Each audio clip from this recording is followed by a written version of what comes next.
ভাবছি বিরিয়ানির দোকানটা এবারে দিয়েই দেবো। 40 জনের জন্য বানানো এখনো অব্দি বেস্ট চিকেন বিরিয়ানি। এখানে আমি একদম প্রপার চিকেন বিরিয়ানি তোমরা কি করে বানাবে তার একটা ডিটেল ভিডিও দিয়েছি। বারুইপুর মাছ বাজারের পাশেই এই বিরিয়ানির দোকান আছে, যেখানে বিরিয়ানি বানানোর সমস্ত সামগ্রী তোমরা পেয়ে যাবে। চালের জন্য আমি ব্যবহার করি গোল্ডেন গ্রেড XXL এর 1121 চালটা, যেটা একদম লম্বা লম্বা চাল দেবে। তো কিছুই না, এই চিকেন বিরিয়ানি বানানোর জন্য প্রথমে আমরা চালটাকে দুবার ধুয়ে ভিজিয়ে রাখবো, তারপর আলুগুলোকে কেটেও ভিজিয়ে রাখবো। তারপর 1 লিটার দুধে একটা 10 টাকার গুঁড়ো দুধ দিয়ে ভালো করে মিশিয়ে অর্ধেকটা দুধে কেশর ভিজিয়ে রাখবো।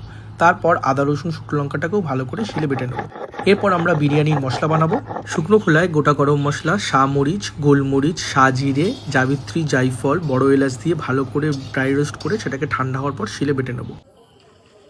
এরপর অর্ধেক দুধে আমরা গোলাপ জল, কেওড়া জল, মিঠা আতর আর 2 মুঠো বিরিয়ানি মশলা দিয়ে ভালো করে মিশিয়ে নেব। এরপর একটা পাত্রে আমরা তেল দিয়ে তার মধ্যে পাতলা পাতলা করে কেটে রাখা পেঁয়াজগুলোকে বেরেস্তার মতো করে ভেজে নেব। যখনই বেরেস্তা ভাজা হয়ে যাবে অর্ধেকটা পেঁয়াজ তুলে নিয়ে বাকি অর্ধেকটা পেঁয়াজের মধ্যে জল দিয়ে আমরা যে আদা রসুন আর শুকনো লঙ্কা বাটাটা ছিল সেটা দিয়ে ভালো করে কষাবো, যতক্ষণ না আদা রসুন আর শুকনো লঙ্কার কাঁচা গন্ধটা যাচ্ছে। আদা রসুন শুকনো লঙ্কার কাঁচা গন্ধ চলে গেলেই আমরা যে মাংসটা আছে সেটা এই রসের মধ্যে দিয়ে 5 থেকে 7 মিনিট হাই ফ্লেমে ভালো করে নাড়িয়ে নিয়ে তার মধ্যে পরিমাণ মতো নুন আর জল দিয়ে ভালো করে সেদ্ধ করব, যতক্ষণ না মাংসটা 70 to 80% সেদ্ধ হচ্ছে। মাংস সেদ্ধ হওয়ার সময় পরিমাণ মতো একটু যে বিরিয়ানির মশলাটা ছিল সেটাও ভালো করে মিশিয়ে দেবেন। মাংস যতক্ষণ সেদ্ধ হচ্ছে ততক্ষণ আমরা পরিমাণ মতো নুন আর যে বিরিয়ানির মশলাটা ছিল সেটা এবং যে দুধের মধ্যে গোলাপ, কেওড়া, মিঠা আতর আর বিরিয়ানির মশলাটা মাখানো ছিল সেটা আর টক দই আর যে কেশর গোলার দুধটা ছিল সেটা দিয়ে আলুটার সাথে ভালো করে মিশিয়ে নেবো। এটাতে আলুর ফ্লেভারটা কিন্তু অনেকাংশে বেড়ে যাবে। এরপর মাংস 70 to 80% সিদ্ধ হয়ে গেলে সেটাকে একটা জায়গায় নামিয়ে মাংসর থেকে রোগানটাকে বের করার জন্য আমরা ওয়েট করব। তারপর সে জায়গা থেকেই আমরা মাংসগুলোকে ছেঁকে একটা অন্য জায়গায় রেখে দেবো। এরপর অন্য একটা পাত্রে আলুতে যে মশলা মাখানো ছিল সেটা তেলের মধ্যে দিয়ে ভালো করে ভাজবো, আর ততক্ষণে আমরা যে মাংসের ইয়াকনিটা ছিল সেটাকে ভালো করে ছেঁকে নেব। আর ছাঁকা হয়ে গেলে তার উপর থেকে যে রোগানটা ছিল সেটাকেও একটা অন্য পাত্রে ছেঁকে রাখবো। এরপর আলু যখন অল্প অল্প ভাজা ভাজা হয়ে যাবে তখন ওই মাংসের ইয়াকনিটা আলুর মধ্যে দিয়ে ওই আলুটাকে আমরা মাংসের ইয়াকনির মধ্যে ভালো করে 80% মতো সেদ্ধ করব। আলু যখন প্রায় 80% মতো সেদ্ধ হয়ে যাবে তখন তার মধ্যে আমরা চিনি দিয়ে ভালো করে মিশিয়ে ঢাকনা বন্ধ করে দেবো। এরপর যে ইয়াকনিটা ছাঁকা ছিল তার মধ্যে আমরা পরিমাণ মতো লেবুর রস, বিরিয়ানির মশলা আর যে দুধটা প্রথমে আমরা বানিয়েছিলাম মশলা দুধ, যার মধ্যে গোলাপ, কেওড়া, মিঠা আতর আর বিরিয়ানির মশলা ছিল, সেটা দিয়ে ভালো করে মিশিয়ে রেখে দেবো। ওই ঝোলটা থেকে আমরা আলুটাকে ভালো করে ছেঁকে তুলে রাখবো। আলু তোলা হয়ে গেলে আমরা একটা বড় পাত্রে জল নিয়ে তার মধ্যে গোটা গরম মশলা, পরিমাণ মতো নুন, সামান্য সাদা তেল আর ঘি দিয়ে ভাতের জন্য জলটাকে ফুটতে দেবো। ততক্ষণে আমরা যে মাংসের রোগানটা কালেক্ট করেছিলাম ইয়াকনির উপর থেকে তার মধ্যে শ্রীগি দিয়ে ভালো করে মিশিয়ে রাখবো।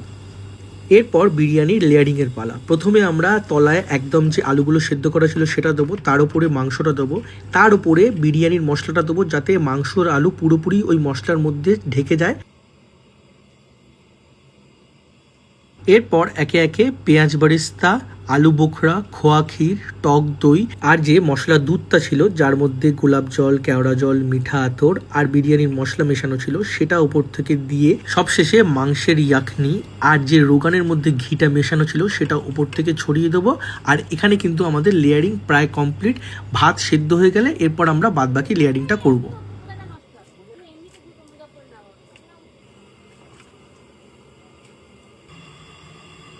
জল যখন একদম টকবক করে ফুটবে তার মধ্যে আমরা লেবুর রস চেপে দেবো যাতে চালটা একদম ধবধবে সাদা হয়। আর মনে রাখবেন যাতে যে জলের মধ্যে চালটা দেবেন সেটা যেন একদম সমুদ্রের মতো নোনতা হয়।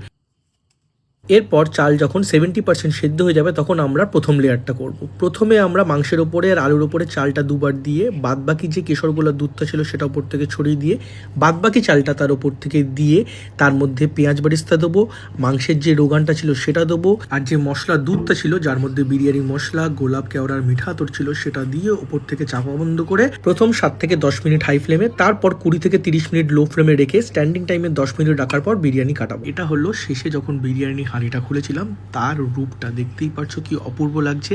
বিরিয়ানি বানানোর সাথে সাথে কাটাটাও কিন্তু একটা আর্ট, এটা আমি আস্তে আস্তে শিখছি। তো আজকে ভিডিও কেমন লাগলো অবশ্যই জানাবেন এবং বাড়িতে এই ডিটেল চিকেন বিরিয়ানি রেসিপিটা অবশ্যই চেষ্টা করবেন এবং আমাকে জানাবেন যে কেমন লাগলো। খেতে কিন্তু অসাধারণ হবে। Till then, tata.